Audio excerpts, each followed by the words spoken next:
Yeah, yeah, yeah. Well, we're excited to be here at the JBL Sounds of the City experience here in Chicago. I'm here with 10-time. Can I get a yes? Thank you. 10-time All-Star and NBA That champ many? Paul Oh Pierce. man, I'm so old. I forgot how many I Man, played in. quit. Wow. Quit. It doesn't get old though. Even as not even being a player, just coming to All Star Weekend is just you get the chills and you just think about all the past All Star games I play in, being around peers and seeing the fun everybody's having and the joy and adults and the kids' face of just the All Star experience. Yeah, I think All-Star for me, when I think about my childhood, I think about the times where I would tune in on the television, like for All-Star Saturday night, for All-Star Sunday, just to like be a part of it as a Yeah. kid. I mean, you grew up wanting that to be something that you dream of, Yeah. and you see every player that you could possibly like or want to be or Right. aspire to be in one weekend. What was your Absolutely. earliest moment As a fan or as a player? as a fan? As a fan, my favorite All Star moment was Magic Johnson had retired, and that was the saddest thing ever to me as a Laker fan growing up. If you didn't know, I was a Laker fan growing up. I grew up in Inglewood, California, right down the street from the Forum, and when Magic had announced he had contracted the HIV virus, that was the saddest day of my life. And then he wound up playing in the All Star game that year. That was like, whoa. And then he hits the shot at the end. He gets the MVP. And I was just like, I will never, ever forget that moment. It was like, man, that was like my childhood hero. And that's what it is. It's about the fans, and that's why we have an all-star experience here. For me, I believe it was 2001, and it was when they didn't have one jersey. It was everybody played in Yes, their team yes. jerseys. And I was the biggest Allen Iverson fan, to the point where, yeah, shout out. Clap That it up. was the last year. Clap it up for AI. Wait, 2001. Was it 2001? But it was everybody had the different jerseys. Yeah, 2001 or 2002 was the last time we all had our jerseys. Like Okay. I played in my actual Celtics jersey. Yeah, And everybody, whatever jersey they played in. and yes. that's the jersey that Before yeah. they started giving us East and West. Right. So I had the finger bands, I had everything. And no, I thought I was AI. Yes, I did. I wanted to be AI. I was dribbling like him, all that. And he went up in the All-Star game and put it behind his back and hit it off his elbow. And it passed. I can't remember who dunked it afterwards. It doesn't matter. But AI did that. And so I went out in my driveway and I kept trying to do that. And then in the game, my dad had to sub me out because he was my coach because I tried to do that. But anyway, that's my favorite fan All-Star memory. But what was it like the first time that you became an All-Star? Because obviously it was 10 times, but your Yeah. first one had to be special. Well, yeah, I'll never forget it. My first time was in Philadelphia. That's where the game was. And I was teammates with Antoine Walker, so I had to share it with him. He was an All-Star the year before. So when I got announced, that was like, first off, the year before, I thought I should have made All-Star. And so I was so mad. I was pissed. I was like, man, I remember that during All-Star break, I flew home. I didn't even tell my mom I was home. I went and got at a hotel by myself and just sulked the whole time that I didn't make All-Star, which was in D.C. And so I vowed the very next year I'm going to make this All-Star game because I know I'm good enough to play in it. And so the next year I make it to Philadelphia. Of course, I play with Boston. We drive down, me and Antoine. We have our friends. We take cars down. And I will never forget that experience. And my first All-Star, Michael Jordan played in. And so I was like, I looked up to Jordan like, whoa. And I had a chance to sit in the locker room with her. I'm an All-Star, so I'm amongst my peers, and I just catch myself just staring at Mike. Like, let me see. What Mike over there doing? Like, hold on. I'm part of this group. I'm over here catching. You just catch yourself, or you catch someone staring at you. I'm just like, all right, let me see how he gonna tie his shoes up. Let me see how he gonna wear his socks. Okay, yeah, okay. So it was just like, I'm in the locker room as an All-Star, but I turned into a fan. And I was just like, hold on, let me catch myself, let me relax, act like I belong, I'm part of the group now. Well, there's always that surreal moment when you get to All-Star and realize that like you're actually a part of the crew. Like Yeah. you're an All-Star and you should be there, and you see your idols at All-Star. But the balance between it being fun and like, no, let's play. Because I Yeah. feel like as time has gone on, like, everybody's generation thinks that they played hard or that they were Yeah. better or tougher. But now it seems to some extent it's kind of not been as competitive as it was in the past. So the games that you played in, were they competitive? Like, what was the balance of fun and seriousness? I must say that I believe every game was very competitive, and I'll tell you why. Kobe Bryant. No, this is not even, I mean, I'm serious. He would come out every game, he's picking up full court, he's like playing hard as can be, and everybody was like, hold on, we gotta play, because he's not playing around. And so once he came out and he always set the tone for the All-Star game every single year. And if you go back and watch, you will see what I'm talking about. I mean, it was like, if there is an easy layup now, they give it to you. Kobe gonna come out of somewhere and try to block it into the stands. He gonna try to rip you. And so you gotta come with your A game or you get embarrassed. So he really set the tone for every All-Star game, and I really appreciate that, because now when I watch at times, a lot of times it doesn't get serious until the like fourth quarter. Guys will pick it up, but like, in my 10 experiences as All-Star, and Kobe played in about 20. He played in every one I played in, so it was serious. Well, if you guys didn't hear yesterday, Adam Silver announced that the MVP of the All-Star game now is going to be named in honor of Kobe Bryant. Oh, yeah, give it up, man. And a four-time recipient of the MVP award in his honor.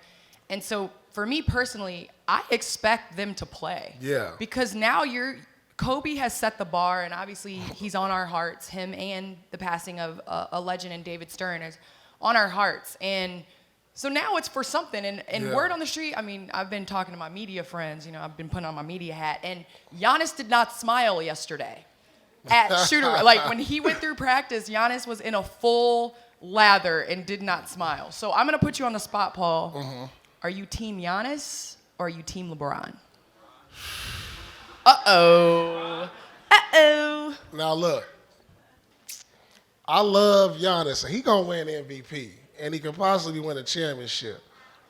But I don't know what he was thinking when he picked the this GM? team. I don't know about his GM work. His GM skills are a little I suspect. mean, he passed up on Harden. He passed up on Luka. I mean, I was like, who is he? But this is what I think. Giannis picked those guys so he could be the guy. I'm telling you. He was like, I don't want none of these other guys who are going to take my shine. So I'm going to take these cats right here, and I'm going to go for the MVP. I think that was his theory behind his team, because he could have picked a better team.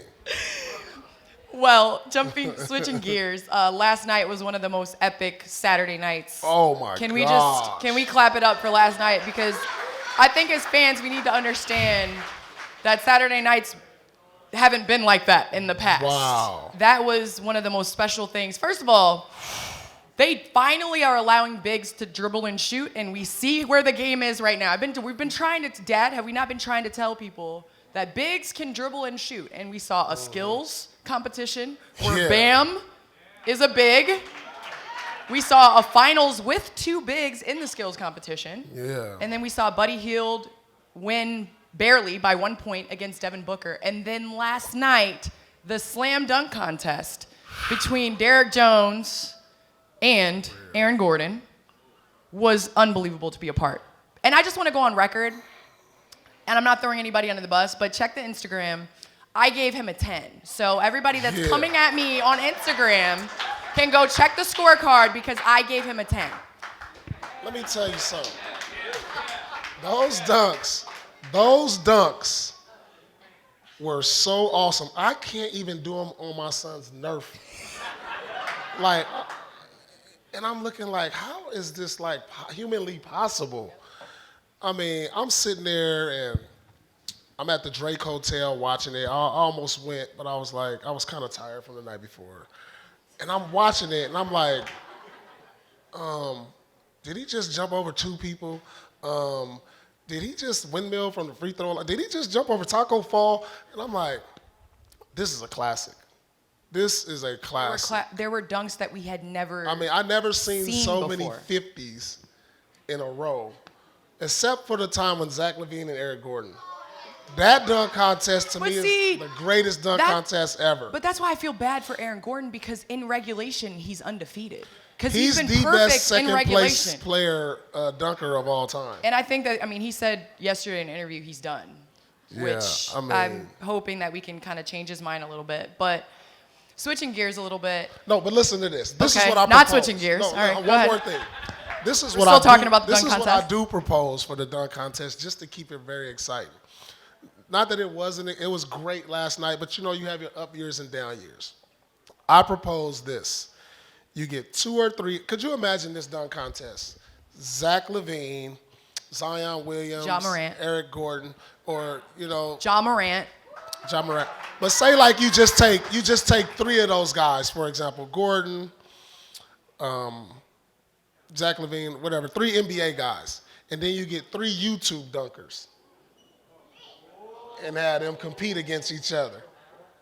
And do it for like have a sponsor come in like Mercedes-Benz or Ferrari, put the car at half court and say, y'all gonna dunk off of this. I would want to watch that. Y'all see these YouTube dunkers, right? Imagine if you saw 3 of them versus the guys you saw yesterday. That would be wild. And that's what's insane about our culture now, is because we're able to get on social media and see the best dunks in the world. Yeah. And so I feel like we've almost been oversaturated and desensitized to the fact that like these guys are doing things. Like Dwight did a crazy dunk yesterday and everybody was like, meh, like it was all right. But he jumped up, literally showed us his entire chest, smiled at us, and then turned around and dunked. And everybody was like, Shaq was looking at me like, you better not give him above an 8. And I'm like, how is this not a great dunk? I don't understand. But back to switching gears.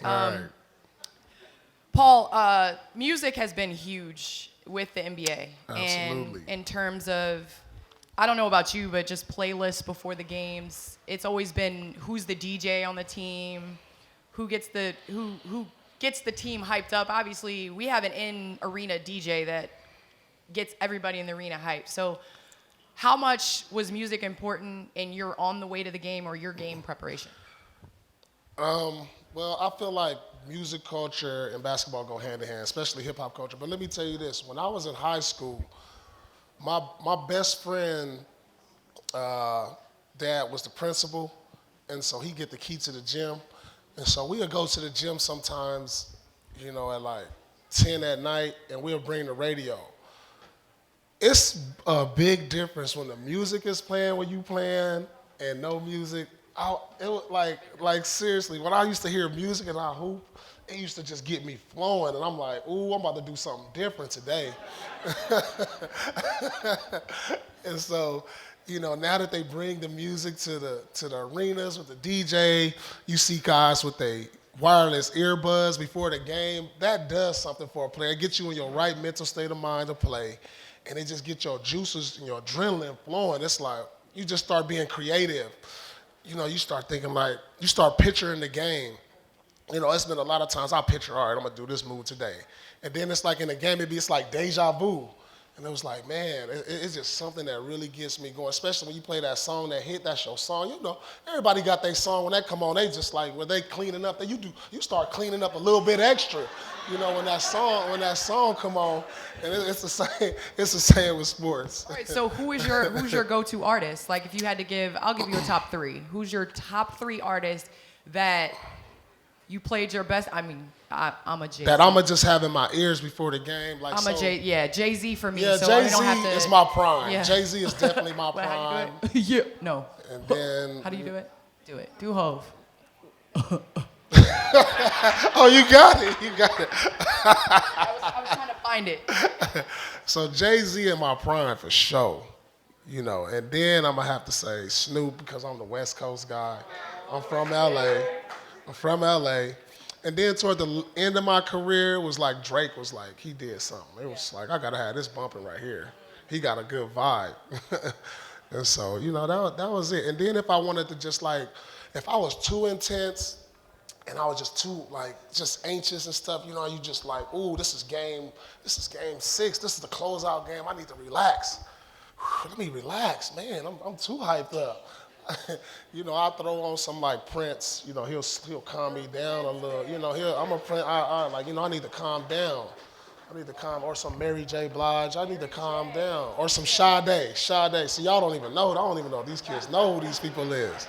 I was like, I need to just, slow down. Oh, man, let me. All right. Calms you down. All right, I'm ready now. I'm ready. Well, artists in hip hop are a huge part of the NBA. I mean, all of the artists that you mentioned. I mean, Drake affiliated with Toronto. You got Jay, he was affiliated with the Brooklyn Nets. Snoop is a Laker fan, a known Laker fan.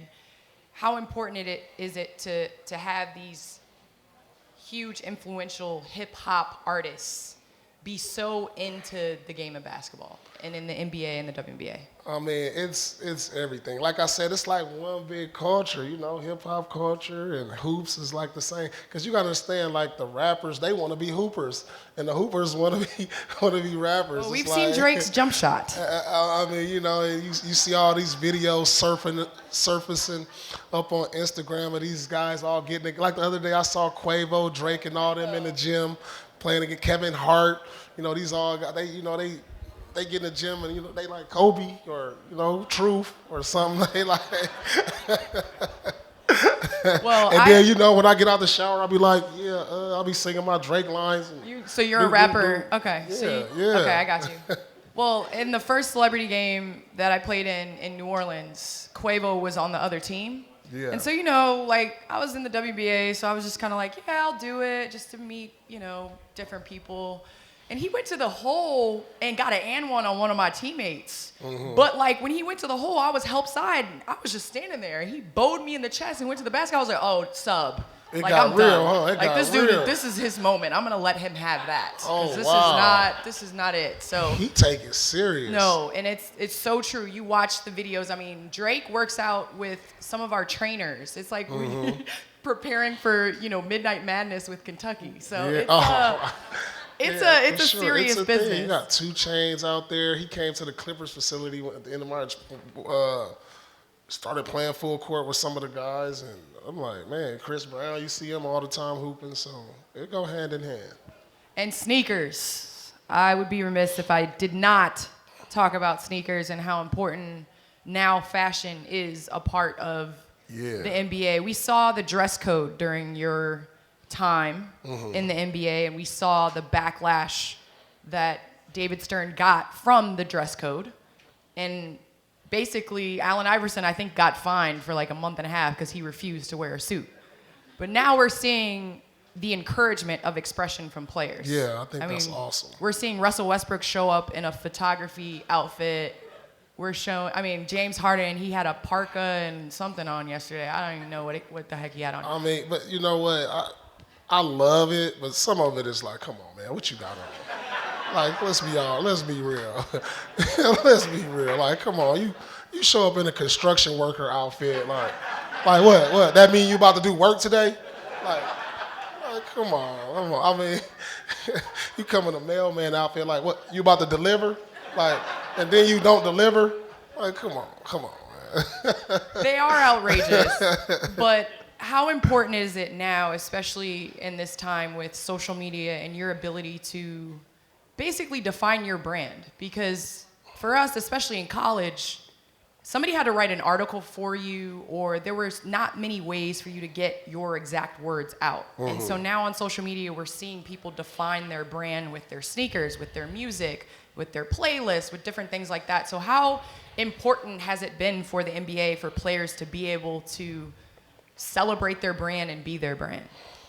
It's very important because, I mean, it's important for the player, but I think it's equally important for the fan because you get to know them a lot more than just watching them in an interview. Because, like, when people watch me when I played, and then they saw me off the court, they was like, he probably unapproachable. He probably mean or something.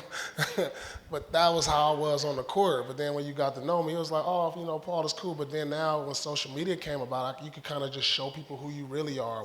You just like everyone else. I like to sit on the couch. I like to read books. I like to watch these movies. I like to play with my kids. My feelings get hurt. I'm happy. I'm sad. And, people get a chance to really see that. Like a couple of days ago, I got stuck on the elevator. I was like, man, you know what? Hey guys, I'm stuck on the elevator. It's been here for like 40 minutes. I have a flight in an hour. It was, I get a chance to express how I'm feeling right then and there. And, people latch on to that. And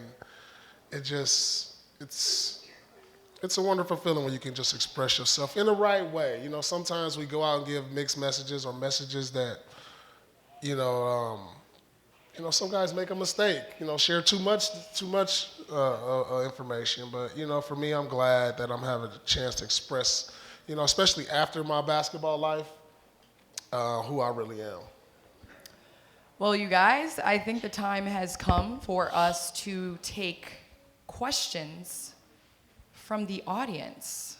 So, I believe we have some. Paul, we'll see who has some questions. Paul, now that you've transitioned from playing to broadcasting, how is that? How is your daily life different? What do you like, one over the other? What has that transition been like for you? It was great. It's been great because when I retired, I really didn't know what I wanted to do. And so, I thought I was going to be like a stay-at-home dad, but I was just like, I've been working my whole life, getting up early my whole life, doing something, being active. And so my last couple years before I retired, I did analyst work for ESPN on the finals. And so going into my last year, I played my last year with the Clippers. I was just like, I can get the hang of this. We get a chance to analyze the game and give my opinions, whether good or bad. And because as a player, when we get to the locker room, it's like before practice, guys will be sitting, or after practice or on the plane, guys will be just sitting there talking hoops. Like, did you see what's the name did last night? Oh, he weak. I don't know what he was doing. He just, that's how we talk. And it was just like, we always analyzing the game in the locker room. And I was like, man, I do this already. And so now I could do it on TV and make it a job. I was like, man, it just comes natural for me. And so that, I was able to transition into that. And I really enjoy it. It still gives me a chance to be around the game, still come to All-Star, do the finals, and be part of it. I still feel like I'm part of it, and I don't miss playing. I feel like I ended how I wanted to, and I tell people this all the time. People are like, "You happy? Do you still love it? Do you miss it?" And I'm like, not at all, because I feel like I retired from the game, and the game didn't retire me. And what I mean by that, some guys go into the summer with an injury that derails their career, they don't get the call. Some guys just don't get the call in free agency, and they're like, nothing opens up. And so they're working out all year and never get the call, and after a year or two, they're forced to retire. So I can truly say I'm happy and I retired from the game on my own terms.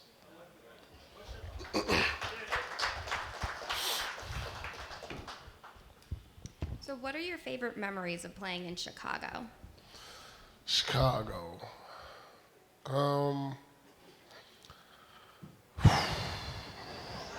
While he thinks, I'll go. No, So, I know this. Go. It's just I've had bad memories. I've never played good in Chicago. I'm from Chicago, Like- so I'm going to go first. All right, go ahead. I am from Naperville, Illinois, and I grew up playing basketball here. Shout out. Chicago is dope. Chicago is dope. Oh It's my one of the gosh. best cities from April to October because of the weather. It's not good from October to April. Can we just establish this? But I grew up a Bulls fan. Sorry. I grew up a Bulls fan. And so when I thought of winning, going to the next level, and I started playing in the WNBA, it was like the Bulls set the bar that you just win three-peats. That's what you do. And so growing up in the 90s, a Bulls fan, I mean, Michael Jordan, Ron Harper, Luke Longley, like the celebration parades of championships. I mean, Chicago is a sports city. Yes. And they love winners and they support their sports. I'm a Bears fan, I'm a Cubs fan, I'm a Blackhawks fan, and I make my daughter be a Blackhawks fan and a Chicago fan because even though we live in LA, that's what she has to be. But I think that's what it is about Chicago sports is, it's the togetherness and people rally around winners. By the way, Chicago has some ballers come out. Like, you're a legend. I mean, you got D. Wade. D. Rose. Rose. Oh, my God. Y'all there's some legends that come out of Chicago, man. Y'all represent. But my memories of Chicago are not good. No, I'm saying I love the food and I love hanging out here, but I promise you, I used to shoot at least one air ball a game when I played here at the United Center. It was just something about that arena I never played good in. It was like the one arena I couldn't figure out. And maybe it was too wide and the lights were too bright. I feel like every time I shot, the lights was in my eye. But no, seriously, it was just like a hard arena for me. But to just be in the arena and the people, but the arena was like the house that Jordan built. Maybe I was nervous because of that. But as far as the city, love this city. I come out here every summer with Antoine Walker to work out, eat the good food, Portillo's, the hot dogs over there. Giordano's Pizza. Giordano's Pizza. Man. This is one of the best sports cities in the world, and I really appreciate the culture here with hoops and food and good people. So everybody, No, we got to get a couple more. Let's get a couple more. he's giving me the no, but I guess Paul, No, okay, one more. This kid right here. All right. We're both going to answer last one. Here. So, when's it's gonna be a funny question. When's the anniversary of you faking a knee injury to have to go to the bathroom?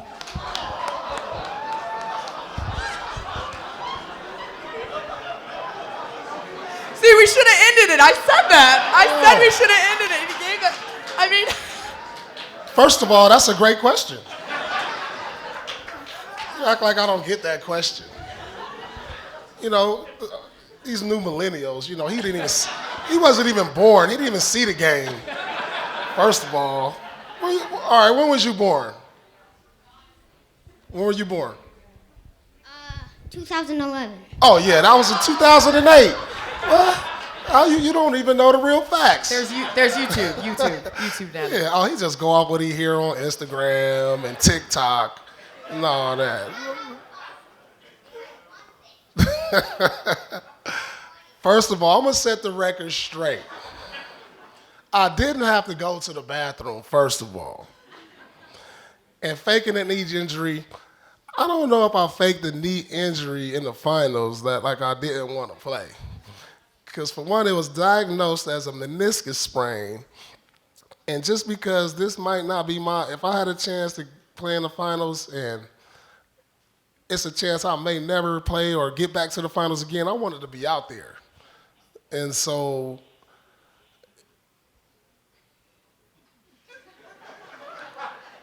I mean, the rest is history. Shoot, I came back there and knocked 2 threes down and got the win, and shoot, hey, the wheelchair is in my trophy case now. Well, on that note, we thank everybody for being here, and we hope you guys enjoy the rest of the All-Star experience. Thanks for having us. Thank you. That was really good.